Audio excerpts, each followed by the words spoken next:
And joining us tonight is Phil Lempert, a food industry analyst and a founder of supermarketguru.com. So first of all, thanks for joining us. What is causing the price hikes with the food? I mean, everything is up. We know that everything costs more, but if you could talk more specifically about why is food more at the grocery store?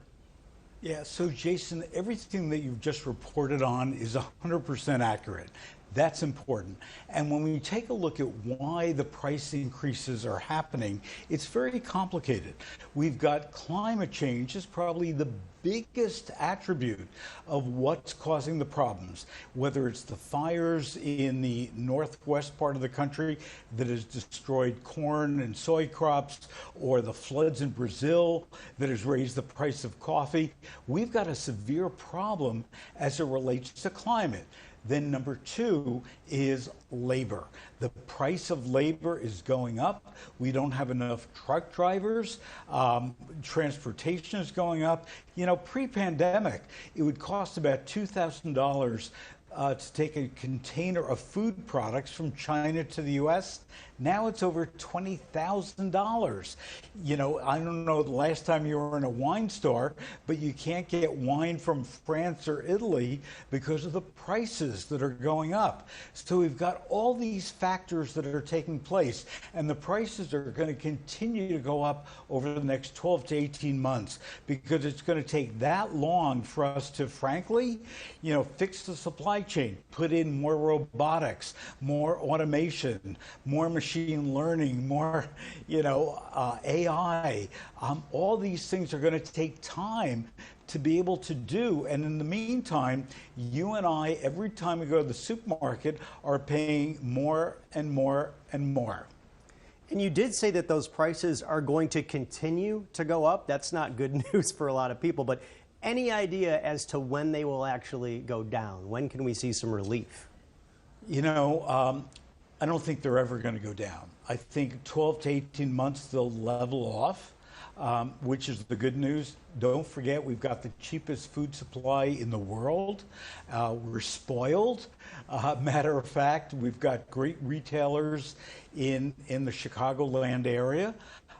So that's the good news. But they're never going to come down. But we're also hearing that supermarkets and other companies are making record profits. I mean, how can this be true? But we're all paying more. Yeah, so here's the problem. You know, we read in newspapers and on Wall Street every day, supermarkets are having record profits. CPG companies are having record profits. But what isn't being reported is they've got to invest hundreds of millions of dollars to fix the supply chain.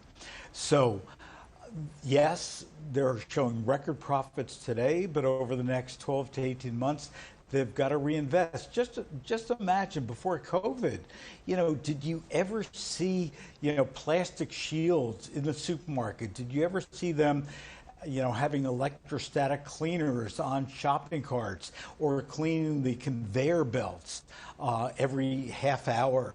So they've had a lot of extra costs for this. And let's not forget, there's a lot of people during the pandemic who worked in supermarkets for $7 to $10 who threw up their hands and they said, I'm out of here. I don't want to deal with somebody arguing with me that I've got toilet paper in the back room that I'm not going to give them. So we had a lot of very good people leave the industry as well. So all those factors are really leading to these increased costs. Okay, really quickly, I cannot let you go without giving us more tips on how to save. I had some in my story, but you must have more. Sure. So number one, store brands. They have a money-back guarantee. Buy them. If you don't like it, bring it back. Also, look around the supermarket. If you like cheese, don't go to the cheese table, go to the dairy case. It's about 40% cheaper.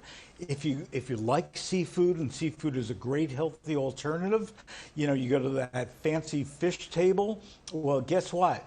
You look at the sign, it says previously frozen. Go to the frozen food case. You know, it's going to be better, and again, it's going to be 30 to 40% less expensive.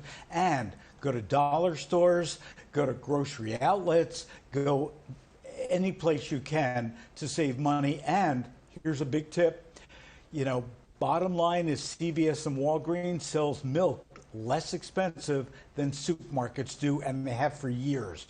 Wow. Okay. Well, great tips, Phil Lempert. Thank you so much for joining us. Hopefully people were able to write this down. You can also catch it online on our website as well. Rob, Cheryl, wow, you know, everybody needs to save on those food prices. Yeah. It is a lot of money. And even I also noticed just going to get grab-and-go food, like casual eating and dining, it's like $20, $25 now sometimes for something that you'd think, you know, used to only be like $12. $13. Yeah, I've been taking notes. You know, a family of 4 or 5, Right. Yeah. 10% of your monthly grocery bill, if you don't eat out, and you're spending, you know, let's just say $500 a month, that's extra $50. Then you do the math over the year. I mean, it is an extraordinary amount of money for a lot of people. You have to be really creative. Yeah. I like the idea of grilling. You do this a lot. Grilling outside, of course. Yeah, but meat is still expensive too. Well, grill he the and fish. the propane, but you could do the old school grilling, right? Yeah, old school grilling, charcoal. Yeah. Start it up, and then he said fish is kind of better, better. And didn't like him saying that that it's never going to go down. Yeah, that was scary when he said that, and I learned something new. Climate change is really causing a lot of this. You know, I knew, of course, the pandemic. Everyone's blaming the pandemic for everything, but this was interesting that there was another reason. Yeah, he's great, Phil, the original supermarket guru.